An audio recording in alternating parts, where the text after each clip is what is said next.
Жалпы адам рухани жолға келген кезде оны әртүрлі ловушкалар, әртүрлі сынақтар, әртүрлі тұзақтар күтіп тұрады. Көп адамдар өзін осы ловушкаларда жоғалтып жатады. Біз бүгін осы тақырыпта әңгіме өрбітетін боламыз. Жалпы адам рухани жолға келген кезде білім ала бастайды. 100 түрлі кітаптар, 1000 түрлі пост оқи бастайды. Әртүрлі адамдардың сабақтарына, тренингтарына қатысып, өз білімін тереңдете бастайды. Өзін энергетикалық тұрғыда, білімі тұрғыда кеңейте бастайды.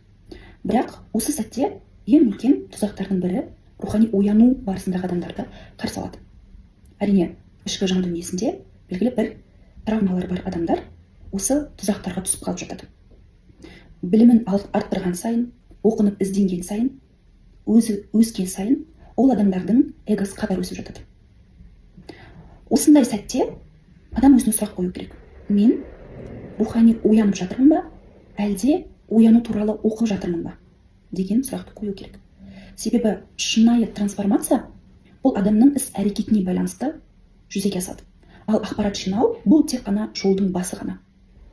Сіз шынайы оянып жатырсыз ба, әлде тек рухани ояну туралы контентті көріп, өз-өзіңізді алдап жатырсыз ба? Осы сұраққа шынайы жауап беруіңіз қажет. Ақпарат ол құрал. Әрине, оқу керек, білу керек, даму керек, оны тек құрал ретінде пайдалану керек. Егер алған біліміңізден сіздің іс әрекетіңіз өзгермейтін болса, ол жай ғана ақпарат болып қалады. Осы нәрселердің айырмашылығын түсінбеген кезде адам тығырыққа тіреледі. Матрицалық ойынға, матрицалық ловушкада қалып қалады. Осы кезде рухани эго ояна бастайды.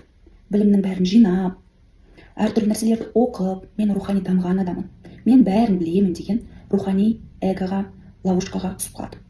Алған білімін өзіне емес, өзгелерге жұмсай бастайды. Өзгенің минустарын көре бастайды. Тренингта көріп алады ғой, ненің не екенін, барлығын білімдерді біліп алады, бірақ оны өзі үшін емес, өзгелер үшін оқып, өзгелер үшін пихать ете бастайды, былайша айтқанда басқаларға. Өзін өзгертпейді. Өзінің басындағы боқты көрмейді да, өзгенің басындағы шоқты көре бастайды.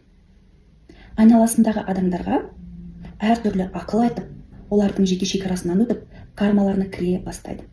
Сенің қателігің мына жерде, сен осыны жөнде, сен деген қарым-қатынасты былай орнат, мен оны оқып алдым, алдында тренингта осылай айтты, деген сияқты ел жұртқа ақыл айта бастайды. Бірақ өз өмірінде әрекет жоқ болады.